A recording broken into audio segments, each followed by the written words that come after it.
Hello friends, आपल्या सर्वांची आवडती मालिका सुना इति घरा या मालिकेच्या आजच्या गुरुवार 27 ऑगस्टच्या एपिसोडमध्ये एकानंतर एक धमाकेदार ट्विस्ट आले आहेत.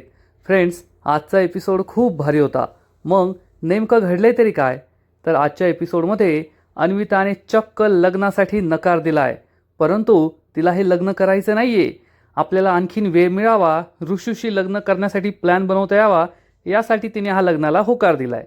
आणि तिकडे माधवच्या लग्नासाठी शिवनाथने काही मुलींना बोलवलंय आणि माधवला या मुलींना पसंत करायला सांगितलंय. तर दुसरीकडे मंदा मावशी चक्क अन्विता आणि राघवचं लग्न लावून देतीये. तुम्ही लग्नाला हो म्हणा, आत्ताच्या आता मांडव टाकते, असं ती बोलली आहे. मग हे सगळं नेमकं घडलं तरी कसं, हे जाणून घेण्यासाठी हा व्हिडिओ शेवटपर्यंत नक्की पहा. फ्रेंड्स, आजच्या एपिसोडच्या सुरुवातीलाच अन्विताला पाहायला आलेले पाहुणे आपापल्या जागेवर बसतात आणि मग छाया त्यांना पाणी आणून देते. भास्कर छायाची ओळख करून देतो. ही माझी बायको छाया भास्कर शिरोळे पाटील आणि अन्विताची आई. सगळेजण छायाला नमस्कार करतात. छाया त्यांना नमस्कार करते आणि मुलाचे वडील विचारतात, पण जिला पाहायला आलोय ती कुठे, मुलगी कुठे आहे?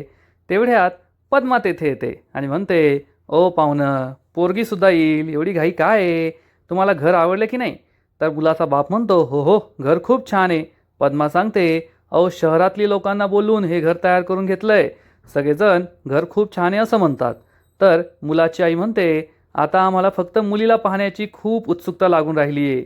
पद्मा म्हणते, छाया म्हणते, अहो लगेच आणते, आमची अन्विता तयार झालीच असेल. आणि छाया अन्विताला आणायला जाते. इकडे अन्विता पिवळ्या रंगाची साडी नेसून खूप सुंदर तयार झालेली असते, छान दिसत असते. सुलभा तिची नजर काढते आणि म्हणते, माझी नात किती गोड दिसतीये.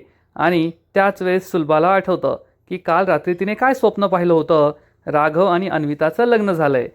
सुलभा अन्विताला म्हणते, अन्विता बाळा, मला माहिती आहे तुला हे लग्न करायचं नाही आहे, पण तुझी पद्मा मावशी म्हणतीये म्हणून लग्नाला होकार देऊ नको. तू स्पष्टपणे सांग की तुला हे लग्न करायचं नाही आहे. अन्विता ही जागेवर बसते आणि मनात विचार करते, आजी बरोबर बोलतेस तू, मला हे लग्न करायचं नाही आहे, परंतु मला आता या लग्नाला होकार द्यावा लागेल, कारण मला तर ऋषूशी लग्न करायचं आहे आणि ऋषूला लग्नासाठी मनवण्यासाठी मला थोडा वेळ लागणार आहे. सुलभा ही अन्विताला समजवण्याचा प्रयत्न करत असते. अन्विता, एकदा का लग्नासारखा निर्णय चुकला ना की संपूर्ण आयुष्याची वाट लागते. त्यामुळे तुला जो काही निर्णय घ्यायचा आहे तो पूर्ण विचारपूर्वक घे. फक्त तुझ्या आत्याने ठरवलंय म्हणून कशालाही होकार देऊ नको. अन्वितासुद्धा आपला पुढचा प्लॅन काय असेल, मी ऋषूबरोबर कसं लग्न करणार याचाच विचार करत असते. आणि सुलभा देवाला प्रार्थना करते की काल रात्री मी जे स्वप्न पाहिलं ते स्वप्न खरं होऊ दे, राघव आणि अन्विताचंच लग्न होऊ दे. अन्विता विचारते, आजी कसला विचार करते? तर आजी म्हणते, अगं तुझाच विचार करते. तुझं कसं भलं होईल ना त्यासाठी देवाकडे प्रार्थना करत होते, पण तुझं भलं करणं हे तुझ्या स्वतःच्याच हातात आहे. त्यामुळे आता जेव्हा तुला विचारतील की तू हे लग्न करायला तयार आहेस का, तेव्हा सरळ सरळ सांगायचं की नाही, मी हे लग्न करायला तयार नाही आहे. अन्विता काहीच बोलत नाही आणि तेवढ्यात छाया तेथे येते आणि अन्विताला विचारते, झाली का तयारी? अन्विताला पाहून छाया खूप खुश होते आणि माझं पिल्लू किती गोड दिसतंय म्हणून तिचं कौतुक करते. छाया म्हणते, अगं इतकी गोड दिसायलीस, मग लवकर यायचं ना. आणि आई, तुम्ही काय तिच्याशी गप्पा मारत बसलाय? चला, अगं पोरगं खूप छान आहे बरं का अन्विता. अन्विता काहीच उत्तर देत नाही. तर छाया म्हणते, अगं थोडी स्माईल कर. अन्विता खोटी खोटी स्माईल करते. छाया म्हणते, आता अशी स्माईल दिवसभर ठेवायची, चल माझ्याबरोबर बाहेर. आणि या तिघीही बाहेर हॉलमध्ये येतात. इकडे शिवनाथच्या घरी नाश्त्याची तयारी सुरू असते आणि प्रियंका, वेदा आणि उमा नाश्त्याची सगळी तयारी करत असतात. तेवढ्यात एक एक करून सगळेजण तेथे नाश्त्यासाठी येतात. उमा ही किचनमध्ये जाते. श्रीधर हा उभा असतो. बाकीचे राघव, मामा सगळे बसलेले असतात आणि राघव जाणून बुजून श्रीधरला म्हणतो, गुड मॉर्निंग श्रीधर. मग श्रीधर एक एक करून घरातील सगळ्यांना गुड मॉर्निंग म्हणतो. Good morning Raghav, good morning मामा, good morning Veda, good morning दादा. आणि मग सगळ्यात शेवटी प्रियंकाला गुड मॉर्निंग म्हणतो. Good morning Priyanka. प्रियंका पण त्याला गुड मॉर्निंग म्हणते. बंटी मामा विचारतो, ए श्रीधर, आज सकाळी गेला असशील ना रूममध्ये, तेव्हा तिला गुड मॉर्निंग म्हणाला की नाही? पण श्रीधरला रूममध्ये एंट्री नाही आहे, त्यामुळे सगळेजण त्याच्यावर जोरजोरात हसू लागतात. श्रीधर खूप चिडतो. तेवढ्यात शिवनाथ तेथे येतो. उमासुद्धा येते. शिवनाथ म्हणतो, चला सकाळ केव्हाची झाली आहे, आता नाश्त्याची वेळ झाली, काय गुड मॉर्निंग सुरू आहे. आणि प्रियंका शिवनाथला पुन्हा एकदा पेरूचं लोणचं वाढते आणि म्हणते, आप्पा तुमच्या आवडीचं पेरूचं लोणचं. परंतु काल रात्रपासून पेरूचं लोणचं खाऊन खाऊन सगळे बोर झालेले असतात. आणि शिवनाथ म्हणतो, अरे काल दिवसभर पेरूचंच लोणचं खाल्लं ना, आज सकाळी परत पेरूचंच लोणचं का. तर प्रियंका सांगते, आप्पा तुम्हाला पेरूचं लोणचं आवडतं, त्यामुळे 4-4 बरण्या पेरूचं लोणचं करून ठेवलंय, आता तुम्हाला ते खावंच लागन. शिवनाथ हा प्रियंकाकडे आणि उमाकडे एकटक पाहतच राहतो. सगळे थोडे थोडे करून हसतात आणि प्रियंका म्हणते, आता केलंय ना मग तुम्हाला खावंच लागणार. वेदा, बंटी मामा, राघव सगळे जोरजोरात हसू लागतात. तर शिवनाथ त्यांना शांत राहायला सांगतो आणि म्हणतो, जास्त हसू नका, समोरच्या घरात मुलगी पाहण्याचा कार्यक्रम आहे, त्यांना असं वाटेल की आपण त्यांच्यावर हसतोय, उगाच आपल्याला कोणताही वाद नकोय, त्यांच्यात आणि आपल्यात फरक आहे हे लक्षात राहू द्या. सगळे हो म्हणतात आणि शिवनाथ वाढायला सांगतो. सगळ्यांचा नाश्ता सुरू होतो.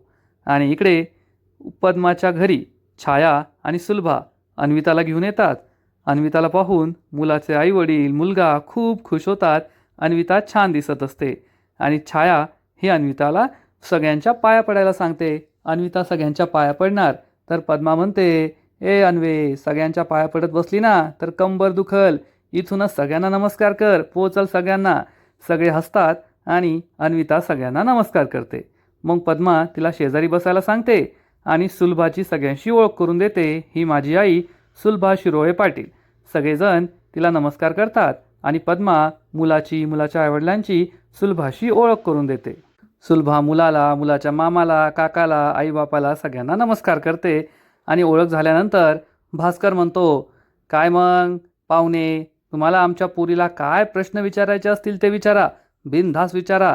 पद्मा म्हणते, वय वय बिनधास विचारा, आमची अन्विता आहे ना फक्त अभ्यासात हुशार नाही आहे तर कामात सुद्धा लय हुशार आहे, तुम्हाला काय विचारायचं ते विचारा. अन्विता ही खाली पाहते. तेवढ्यात हा मुलगा विचारतो, तुमचं शिक्षण किती झालं आहे. अन्विता सांगते, मी BCom लास्ट इयरला आहे. मग हा मुलगा विचारतो, तुमचं हे शिक्षण पूर्ण झाल्यावर, लग्न केल्यावर तुम्हाला पुढे शिकायला आणि जॉब करायला आवडेल का. अन्विता सांगते, हो शिकायलासुद्धा आवडेल आणि जॉब करायला. तेवढ्यात पद्मा तिला थांबवते. सगळेजण पद्माकडे आणि अन्विताकडे आश्चर्याने पाहतात, कारण पद्माला तिने जॉब केलेला चालणार नाही आहे. तर अन्विता सांगते, म्हणजे नवऱ्याच्या बिझनेसमध्ये मदत करायला आवडेल. हे ऐकून पद्मा हसते आणि मुलाला, मुलाच्या आईवडिलांना सुद्धा हे चांगलं वाटतं. भास्कर म्हणते, तुम्हाला अजून काही विचारायचं असेल तर तुम्ही विचारू शकता. तेवढ्यात मुलाचे वडील हे मुलाकडे पाहतात. मुलगा मुलगी आवडली असं इशाऱ्याने सांगतो. मुलाचे वडील म्हणतात, अहो आता आणखीन काय विचारायचं आहे, तुमच्यासारख्या मोठ्या घरातली, तुमच्यासारखी संस्कारी चांगली मुलगी आम्हाला भेटत असेल तर अजून काय विचारायचं, आम्हाला ही मुलगी पसंत आहे. हे ऐकून सगळे खूप खुश होतात. पद्मा म्हणते, आता हेच आम्हाला मुलाच्या तोंडून ऐकायचं आहे. मुलगा सांगतो, होय होय मला बी पोरगी लय पसंत आहे. हे ऐकून सगळ्यांनाच आनंद होतो. अन्विताला मात्र वाईट वाटलेलं असतं की त्याला मी पसंत पडली. मग पद्मा म्हणते, आमच्या पोरीची सुद्धा तुम्ही काळजी करू नका, आमची अन्विता ही माझ्या शब्दाच्या बाहेर नाही आहे, आम्हाला सुद्धा तुमचा मुलगा पसंत आहे, हे लग्न ठरलं. अन्विताला मोठा धक्काच बसतो. सुलभाही दुःखी होते. पण तेवढ्यात मुलाची आई म्हणते, आम्हाला सुद्धा हे मुलीच्या तोंडूनच ऐकायचं आहे. तर पद्मा म्हणते, व्हय का, ठीक आहे. अन्विता सांग बरं, तुला हे लग्न मान्य आहे की नाही, मुलगा पसंत आहे की नाही. आणि मग अन्विता ही विचारात गुंग होते की आता काय उत्तर द्यायचं. तसं तर अन्विताचं उत्तर ठरलेलं आहे की तिला हे लग्न करायचं नाही आहे, तिचं तर ऋषीवर प्रेम आहे. परंतु अन्विता ही विचारात गुंग होते. त्यामुळे सगळेच जण तिच्याकडे पाहत असतात. पद्माला असं वाटतं की अन्विता लगेच हो म्हणेल, पण अन्विता लगेच हो म्हणत नाही. सुलभाची अशी इच्छा असते की अन्विताने लग्नाला नकार द्यावा, पण ती ते सुद्धा देत नाही. आणि मग अन्विताला काल रात्री पद्माने काय काय सांगितलं ते सगळं आठवतं. उमाने जी चूक केली ती चूक तू करू नकोस, तू माझ्या किती जवळची आहे, मी तुझ्यासाठी चांगला निर्णय घेते, हे सगळं तिने तिला रात्री सांगितलं होतं. सगळेजण अन्विताकडे आश्चर्याने पाहत असतात. अन्विता काहीच बोलत नसते. पद्मा म्हणते, बोल अन्विता बोल. छाया म्हणते, अगं सांग ना, पसंत आहे का तुला मुलगा. आणि मग अन्विता धीर एकवटते आणि सांगते, मला हे लग्न. सगळेजण तिच्याकडे पाहत असतात आणि अन्विता सांगते, मला हे लग्न मान्य आहे, मला मुलगा पसंत आहे. सगळेजण खूप खुश होतात. मुलगा, मुलाचे आईवडील, त्यानंतर भास्कर, पद्मा, छाया सगळ्यांना आनंद झालेला असतो. फक्त सुलभाला आश्चर्य वाटलेलं असतं की अन्विताने या लग्नाला होकार कसा दिला. आणि पद्मा म्हणते, मला तर गॅरंटीच होती, आमची अन्विता माझ्या शब्दाबाहेर नाही आहे. तेवढ्यात अन्विता म्हणते, पण माझी एक अट आहे. अट म्हटल्यावर सगळेच अन्विताकडे आश्चर्याने पाहतात की मुलगी लग्नाआधी काय अट ठेवतीये. आणि अन्विता सांगते, मला मुलाला एकदा दोनदा भेटायचं आहे. त्यामुळे सगळेच जण विचारात पडतात. पद्मा आणि त्यांना असं वाटतं की अन्विताने चुकीची अट ठेवली आहे. पण मुलाचे आईवडील मात्र खुश असतात आणि म्हणतात, आम्हाला काही प्रॉब्लेम नाही. तुम्हाला जर मुलाला भेटायचं असेल तर तुम्ही दोघे लग्नाआधी एकमेकांना भेटू शकतात. परंतु आता हे सगळं ठरलेलं असतं आणि पद्मा म्हणते, चला मग जमलं तर लग्न. छाया जाऊन पेढे घेऊन ये. छाया पेढे घ्यायला जाते आणि सुलभा अन्विताकडे आश्चर्याने पाहते. अन्वीला तर हे लग्न करायचं नव्हतं, मग तिने लग्नासाठी कसा होकार दिला हाच प्रश्न सुलभाला पडतो. सुलभाला टेन्शन येतं. छाया पेढ्याचा बॉक्स घेऊन येते आणि मग सगळ्यात आधी पद्मा ही अन्विताला पेढा भरवते आणि मग तोच उष्टा पेढा ती या मुलाला जयेशला सुद्धा भरवते. सगळेजण खूप खुश असतात आणि लग्न ठरतं. इकडे शिवनाथ हा आपल्या कामावर जायला निघतो आणि उमाला म्हणतो, उमा माझा डबा घेऊन या. उमा किचनमध्ये येते. तोपर्यंत प्रियंकाने सगळे डबे भरून ठेवलेले असतात. उमा विचारते, प्रियंका तू सगळे डबे भरले सुद्धा? प्रियंका सांगते, हो, तुम्ही कामात होतात ना तोपर्यंत मी डबे भरले. उमा विचारते, पण तुला कोणाला डब्यात काय लागतं ते माहिती आहे का? प्रियंकाचा नेहमीचा डायलॉग मारते, मी सुद्धा या घरची सून आहे ना, मग मला आता हळूहळू कळायला लागलंय की कोणाला काय हवं असतं. उमाला आनंद होतो. उमा म्हणते, दे डबे. मग प्रियंका शिवनाथचा आणि माधवचा डबा देते. तर उमा म्हणते, अगं श्रीधरचा डबा दे ना.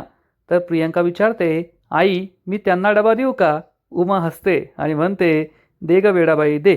आणि तू एवढी भोळी कशी ना मला तेच कळत नाही. उमा हसत हसत निघून जाते. उमा हॉलमध्ये येते. माधव आणि शिवनाथला डबा देते. तेवढ्यात प्रियंकासुद्धा येते. शिवनाथ विचारतो, उमा श्रीधर कुठे? त्याचं अजून आवडलं नाही का? तर उमा सांगते, नाही नाही आवडलंय, येतो येतो. अहो त्याचं आत्ताच नवीन नवीन लग्न झालंय, थोडा उशीर होणारच. तर शिवनाथ सांगतो, अहो नवीन लग्न झालंय म्हणजे जबाबदारी वाढली आहे, त्याने कामावर वेळेला यायला पाहिजे.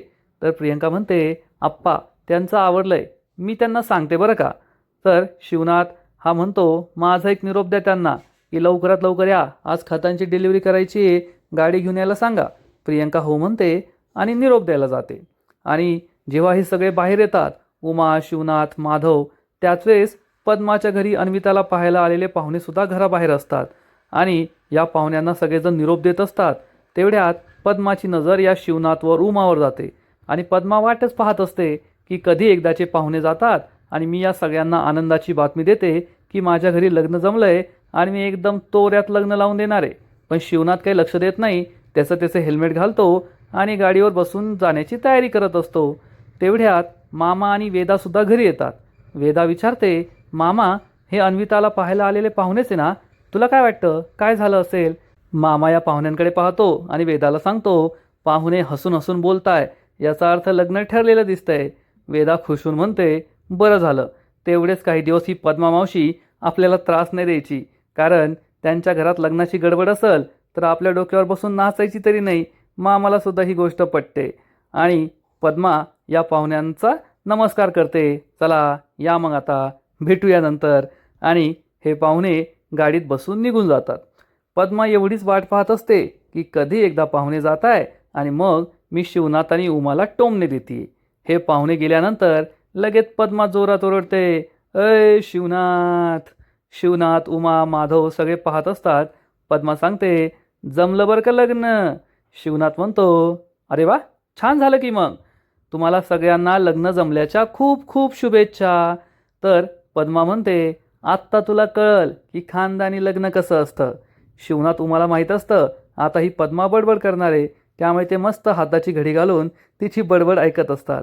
पद्मा म्हणते, कसं आहे ना शिवनाथ, खानदानी लग्न कसं असतं ते तुला माहीत नाही. तुझ्या पोराने एका पुरीला फुस लावली आणि जसं तू आमच्या पुरीला पळून नेऊन लग्न केलं तसंच त्याने सुद्धा पळून जाऊन लग्न केलं आणि पोरगी घरी घेऊन आला. त्यामुळे लग्न कसं असतं, काय काय तयारी असते हे तुला माहीतच नाही आहे, हो की नाही? उमा आणि शिवनाथला वाईट वाटतं, पण ते काही न बोलता ऐकून घेत असतात. आणि पद्मा सांगते, पाहुण्यांना आमची अन्विता पसंत पडली बरं का, लग्न जमलंय. आता अख्खा सातारा पाहत बसल ना, असं लग्न लावती मी आणि तुला दाखवती की लग्न लावायची पद्धत काय असती. शिवनाथ गुपचूप ऐकून घेत असतो, पण तेवढ्यात उमा पुढे येते आणि म्हणते, पद्माताई, लग्न जमलं असेल तर मला आनंद झालाय.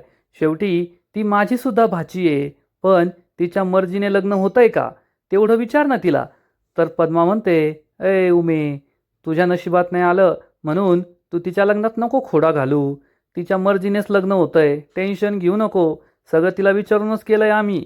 उमा म्हणते, बरोबर आहे तुझं, पण जर तिला हे लग्न मान्य असेल आणि तिने तिच्या मर्जीने लग्न केलं असेल तर मला आनंदच होणार आहे. माझे आशीर्वाद नेहमी तिच्या पाठीशी आहेत.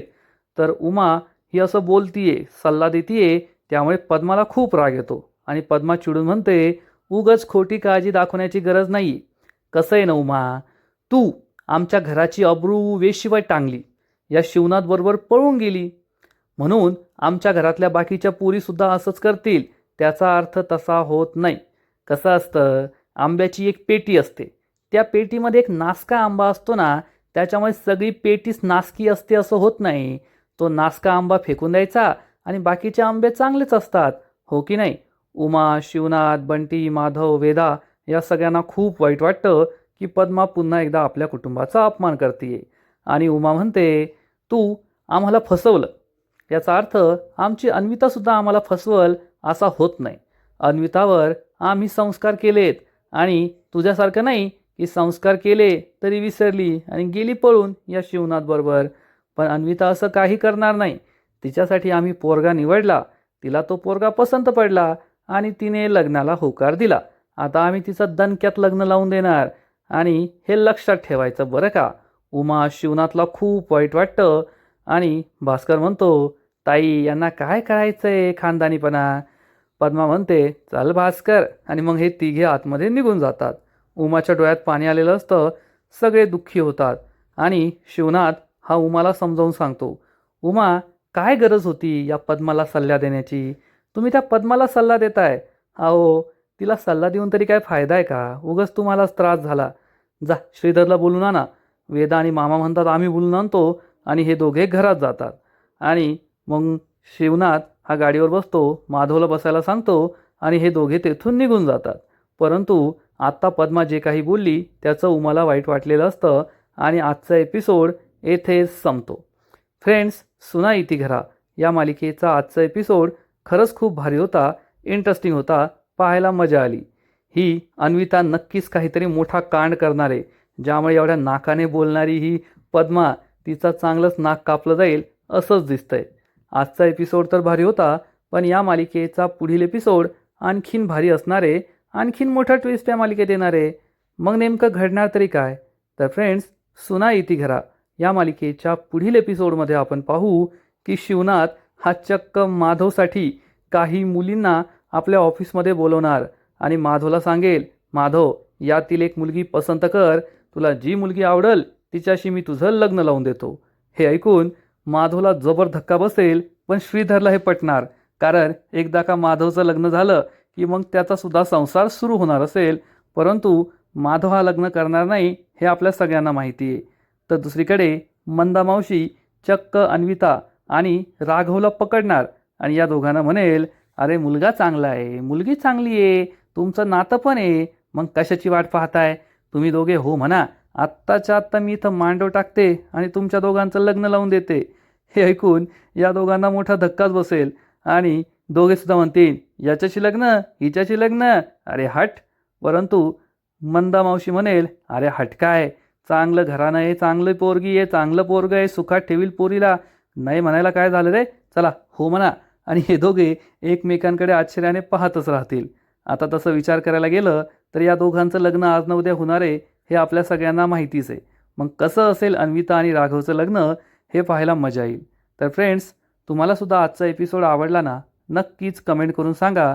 आणि सुना इति घरा या मालिकेचे असेच नवीन नवीन एपिसोड, नवीन नवीन अपडेट सर्वात आधी पाहण्यासाठी व्हिडिओला लाईक करा, शेअर करा, चॅनलला सबस्क्राईब करून बेल आयकॉनवर क्लिक करा, म्हणजे या मालिकेचे नवीन नवीन एपिसोड तुम्हाला सर्वात आधी पाहायला मिळतील. खूप खूप खूप धन्यवाद.